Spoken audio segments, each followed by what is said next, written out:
അങ്ങനെ ഇന്ന് നമ്മുടെ കൂടെ ഉള്ളത് നമ്മുടെ റോയൽ എൻഫീൽഡിന്റെ കോണ്ടിനെന്റൽ GT ആണ് നമ്മുടെ കൂടെ ഉള്ളത്. ഇന്ന് നമ്മൾ ഇവന്റെ വിശേഷങ്ങളും കാര്യങ്ങളാണ് നിങ്ങളായിട്ട് ഷെയർ ചെയ്യാൻ പോകുന്നത്. നമുക്ക് എന്തായാലും വീഡിയോയിലേക്ക് പോകും. അപ്പൊ അതേപോലെ നമുക്ക് ഫ്രണ്ടിൽ നിന്ന് തന്നെ തുടങ്ങാം. നമ്മുടെ ഹെഡ്ലൈറ്റ് യൂണിറ്റിൽ നിന്ന് തന്നെ തുടങ്ങാം. ഒരു ഫുള്ളി LED ഹെഡ്ലാമ്പ് യൂണിറ്റ് ആണ് ഈ കാണുന്നത്. അതിന്റെ താഴത്തായിട്ട് നമുക്ക് നമ്പർ പ്ലേറ്റ് കാര്യങ്ങളൊക്കെ വരുന്നുണ്ട്. ഇൻഡിക്കേറ്റർ നോർമൽ ഹാലജൻ ബൾബായിട്ടാണ് വരുന്നത്. പിന്നെ ഇതിനകത്തൊരു ചെറിയ പ്രശ്നമായിട്ട് തോന്നിയിട്ടുണ്ടെങ്കിൽ ഒരു വൃത്തിയില്ല എന്നുള്ളതാണ് ആ ഒരു ഇൻഡിക്കേറ്റർ യൂണിറ്റിൽ കണ്ട ഒരു പോരായ്മയായിട്ട് തോന്നിയേക്കണത്.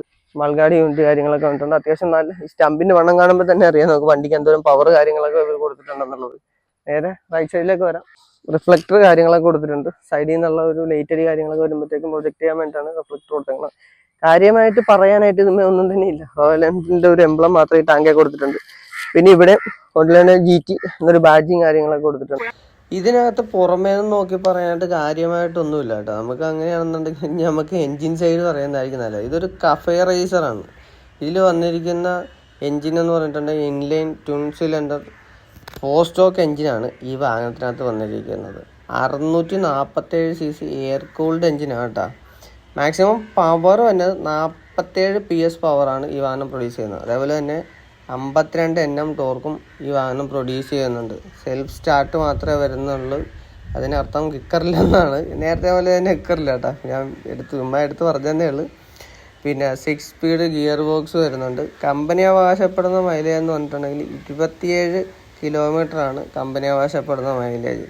പിന്നെ ഇതിൻ്റെ വിത്ത് വരുന്നത് 780 mm, ലെങ്ത്ത് വരുന്നത് 2119 mm, ഹൈറ്റ് വരുന്നത് 1067 mm ആണ് കേട്ടോ. ഫ്യൂവൽ ടാങ്കിൻ്റെ കപ്പാസിറ്റി 12 ലിറ്ററാണ്. അപ്പോൾ ഏകദേശം ഒരു 1.5 ലിറ്ററോളം ഇതിൻ്റെ റിസർവിലുണ്ടാകും കേട്ടോ. ഗ്രൗണ്ട് ക്ലിയറൻസ് വരുന്നത് 174 mm ഗ്രൗണ്ട് ക്ലിയറൻസ് ഉണ്ട്. അപ്പോൾ അത്യാവശ്യം നല്ല രീതിയിലുള്ള ഗ്രൗണ്ട് ക്ലിയറൻസ് കാര്യങ്ങളുണ്ട്. പിന്നെ കമ്പനി പറയുന്നത് ഇതൊരു 170 കിലോമീറ്റർ സ്പീഡ് വരെ പോകുമെന്നൊക്കെയാണ് കമ്പനി അവകാശപ്പെട്ടിരിക്കുന്നത് കേട്ടോ. വേറെ ഒന്നും ഈ വണ്ടിക്കകത്ത് പറയാനായിട്ടില്ല. പുറമേ നിന്ന് നോക്കി നമുക്കൊന്നും പറയാനുള്ള സെറ്റപ്പ് കാര്യങ്ങളൊന്നും ഇല്ല കേട്ടോ. കാരണം ഇതൊരു ഫുള്ളി നേക്കഡ് ആയതുകൊണ്ടാണ്. ഇല്ലാന്നുണ്ടെങ്കിൽ നമുക്ക് എന്തെങ്കിലുമൊക്കെ അവിടെ ഇവിടെയൊക്കെ ആയിട്ട് പറയാൻ പറ്റും. പിന്നെ നമ്മുടെ കയ്യിൽ ഇപ്പോൾ ഇരിക്കുന്ന ഈ ഒരു മോട്ടോർ സൈക്കിള് വൈറ്റും ബ്ലാക്കും കൂടിയുള്ള ഒരു തീമാണ്. സാധാരണ നമ്മുടെ പാസ് സ്വിച്ച് വരുന്ന അടുത്തല്ല കേട്ടോ ഇതിൻ്റെ പാസ് സ്വിച്ച് ഇരിക്കുന്നത്. ഇത് നമ്മുടെ ലെഫ്റ്റ് സൈഡിലെ തള്ളവിരൽ കൊണ്ട് വേണം പാസ് സ്വിച്ച് ഇടാനായിട്ട്.